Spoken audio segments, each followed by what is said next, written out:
평생 나를 걷게 해준 다리. 그런데 어느 날부터 계단이 힘들고 의자에서 일어나는 일이 어려워집니다. 많은 분들이 무릎 문제라고 생각하지만 의외의 원인은 따로 있을 수 있습니다. 바로 엉덩이 근육입니다. 계단이 힘드신가요? 의자에서 일어날 때 나도 모르게 아이고 소리가 나오시나요? 많은 분들이 무릎이 문제라고 생각하십니다. 하지만 사실은 엉덩이 근육이 먼저 약해졌을 가능성이 있습니다. 나이가 들면서 근육량은 자연스럽게 감소하고 특히 사용하지 않는 큰 근육은 더 빠르게 약해질 수 있습니다. 오늘은 오래 걷고 넘어지지 않고 건강한 노후를 위해 꼭 알아야 할 엉덩이 근육 이야기를 들려드리겠습니다. 끝까지 함께 해주십시오. 오늘 알려드리는 작은 습관 하나가 10년 뒤에 걸음걸이를 바꿀 수 있습니다. 일부 왜 엉덩이 근육이 중요한가? 여러분 혹시 이런 생각 해보셨습니까? 우리 몸에서 가장 큰 근육이 어디에 있는지 아십니까? 바로 엉덩이입니다. 허벅지 근육도 크지만 엉덩이 근육 그 중에서도 대둔근이라고 부르는 이 근육이 우리 몸에서 가장 크고 힘이 센 근육입니다. 그런데 이 근육이 왜 이렇게 중요할까요? 첫째, 걷기입니다. 우리가 한 걸음 내디딜 때마다 엉덩이 근육이 다리를 뒤로 밀어주고 몸을 앞으로 나아가게 해줍니다. 엉덩이 근육이 약해지면 걸음이 힘없이 끌리듯 걷게 되고 보폭도 점점 짧아집니다. 둘째, 계단 오르기입니다. 계단을 오를 때 가장 많이 쓰이는 근육이 바로 엉덩이 근육입니다. 무릎만 아프다고 생각하기 쉽지만 사실은 엉덩이 근육이 힘을 못 써서 그 부담이 고스란히 무릎으로 넘어가는 경우가 아주 많습니다. 셋째, 균형입니다. 가만히 서 있을 때도 몸이 좌우로 흔들리지 않게 잡아주는 것이 엉덩이 근육입니다. 넷째, 낙상 예방입니다. 엉덩이 근육이 튼튼하면 발을 헛디뎠을 때도 순간적으로 균형을 잡을 수 있습니다. 하지만 이 근육이 약해지면 작은 턱 하나에도 쉽게 넘어질 수 있습니다. 정리해드리면 엉덩이 근육은 걷고 오르고 버티고 지탱하는 우리 몸의 기둥과 같은 근육입니다. 그런데 안타깝게도 이 근육은 나이가 들면서 가장 먼저 그리고 가장 빠르게 줄어드는 근육 중 하나입니다. 특히 오래 앉아있는 시간이 많을수록 더 빠르게 약해질 수 있습니다. 2부 엉덩이 근육이 줄어들 때 나타나는 신호. 그렇다면 내 엉덩이 근육이 약해지고 있는지 어떻게 알 수 있을까요? 지금부터 말씀드리는 6가지 신호 하나씩 잘 살펴봐 주십시오. 첫째, 의자에서 일어나기 힘듭니다. 손잡이나 팔걸이를 짚지 않고는 일어나기 힘드신가요?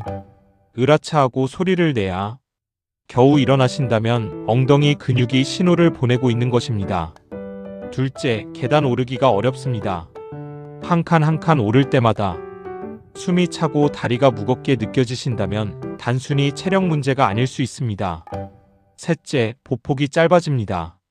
예전에는 성큼성큼 걸었는데 요즘은 종종 걸음으로 걷게 되셨다면 엉덩이 근육이 힘을 잃어가고 있다는 신호일 수 있습니다. 넷째, 자주 비틀거립니다. 평평한 길에서도 가끔 휘청하고 중심을 잃으신 적이 있으십니까? 다섯째, 허리가 쉽게 아픕니다. 의외로 많은 분들이 모르시는데 엉덩이 근육이 약해지면 그 부담이 허리로 넘어가서 허리 통증이 생기는 경우가 많습니다. 여섯째, 오래 걷기가 힘들어집니다. 예전에는 1시간도 거뜬히 걸으셨는데 요즘은 20분만 걸어도 다리가 무겁고 쉬고 싶어지신다면 이 역시 같은 신호일 수 있습니다. 여기서 잠깐 실제 사례 하나를 들려드리겠습니다. 아래 사례는 여러 시청자분들의 이야기를 재구성한 가상의 사례입니다. 올해 68세이신 한 시청자분의 이야기입니다. 이분은 몇 달 전부터 무릎이 시큰거려서 병원 여러 곳을 다니셨다고 합니다. 그런데 검사를 해보니 무릎 자체는 큰 이상이 없었습니다. 문제는 다른 곳에 있었습니다. 바로 엉덩이 근육이 또래보다 많이 약해져 있었던 것입니다. 엉덩이 근육이 제 역할을 못하다 보니 걸을 때마다 그 부담이 고스란히 무릎으로 쏠렸던 것입니다. 이분처럼 무릎이 아파서 병원에 갔는데 정작 원인은 엉덩이에 있었다는 이야기 생각보다 많습니다. 여러분은 어떠십니까? 혹시 방금 말씀드린 6가지 중에 해당되는 것이 있으셨다면 댓글로 몇 번째 신호가 해당되는지 편하게 남겨주십시오. 3부. 방치하면 생길 수 있는 문제. 그렇다면 이 신호를 그냥 넘기면 어떻게 될까요? 너무 겁을 들이려는 것이 아니라 정확히 알고 준비하시라는 의미에서 말씀드리겠습니다. 첫째, 낙상 위험이 높아질 수 있습니다. 엉덩이 근육이 약하면 균형을 잃었을 때 순간적으로 몸을 바로잡기가 어려워집니다. 둘째, 고관절 골절로 이어질 위험이 있습니다. 특히 어르신들의 경우 낙상으로 고관절이 골절되면 회복이 쉽지 않고 활동량이 크게 줄어드는 계기가 될 수 있습니다. 셋째, 허리와 무릎에 부담이 늘어납니다.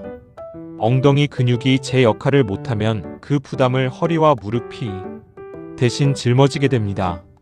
무릎 통증, 허리 통증이 잘 낫지 않고 반복되는 이유 중 하나가 바로 여기에 있을 수 있습니다. 넷째, 활동량이 줄어들 수 있습니다. 걷기가 힘드니 외출이 줄고 외출이 줄면 근육은 더 빠르게 약해지고 그러면 또 걷기가 더 힘들어지는 악순환이 시작될 수 있습니다. 다섯째, 근감소증이 악화될 수 있습니다. 근감소증은 나이가 들면서 근육량과 근력이 자연스럽게 줄어드는 현상인데 엉덩이 근육처럼 큰 근육이 먼저 약해지면 전신 근감소증도 함께 빨라질 수 있습니다. 하지만 여러분 너무 걱정하지 않으셔도 됩니다. 이 악순환의 고리는 얼마든지 끊을 수 있습니다. 그 방법을 지금부터 차근차근 알려드리겠습니다. 4부. 집에서 할 수 있는 운동. 지금부터 소개해드리는 운동은 특별한 기구 없이 집에서 안전하게 하실 수 있는 운동입니다. 처음부터 무리하지 마시고 천천히 본인의 몸 상태에 맞춰 시작해 주시기 바랍니다. 첫째, 의자에서 일어섰다 앉기입니다. 방법은 간단합니다.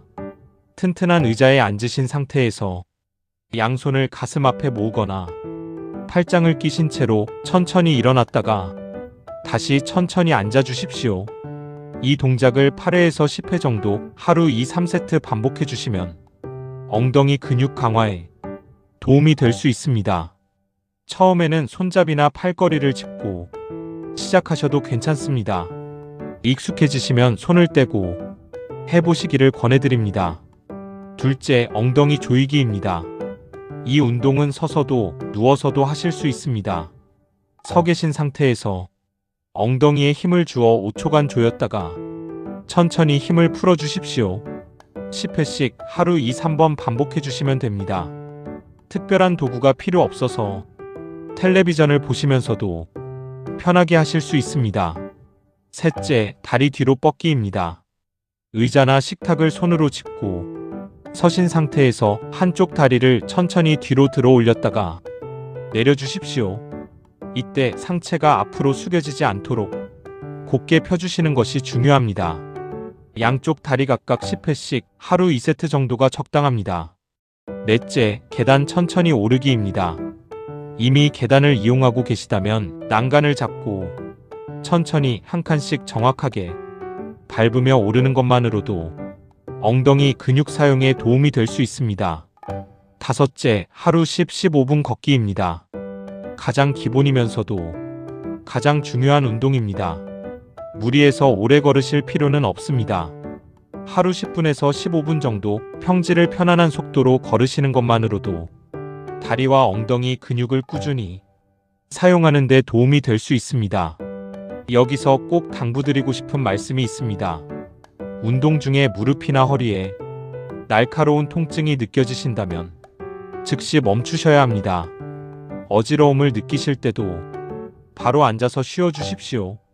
또한 평소 지병이 있으시거나 최근에 수술을 받으신 적이 있다면 운동을 시작하시기 전에 반드시 담당 의사와 상의하시기 바랍니다. 이 운동들은 만병통치약이 아닙니다. 다만 꾸준히 실천하시면 근력 유지와 낙상 위험을 줄이는데 도움이 될 수 있습니다.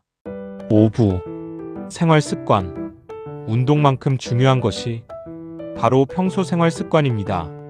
5가지 함께 살펴보겠습니다. 첫째, 단백질 섭취입니다. 근육은 단백질을 재료로 만들어지고 유지됩니다.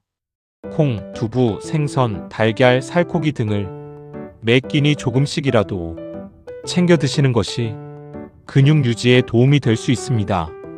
둘째, 충분한 수분 섭취입니다.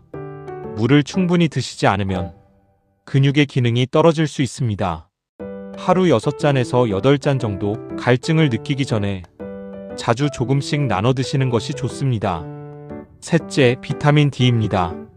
비타민 D는 근육과 뼈 건강에 중요한 역할을 합니다.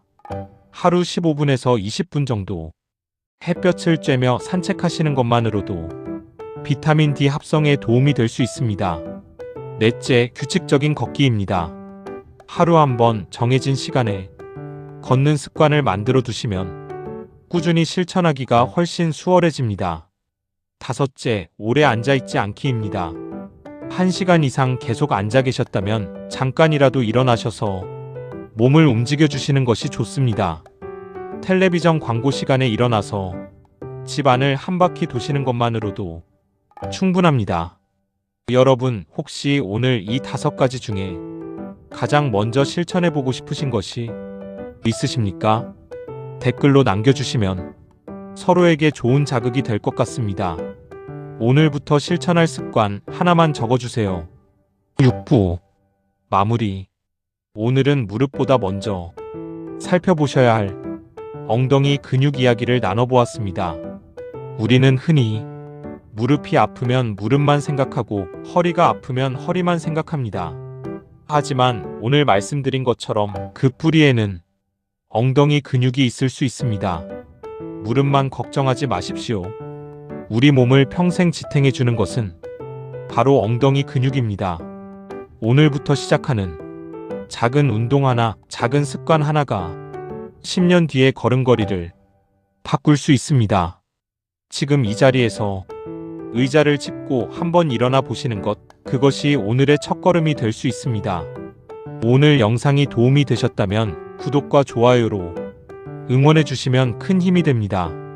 다음 영상에서도 건강하고 활기찬 노후를 위한 유익한 이야기로 찾아뵙겠습니다. 끝까지 시청해 주셔서 감사합니다.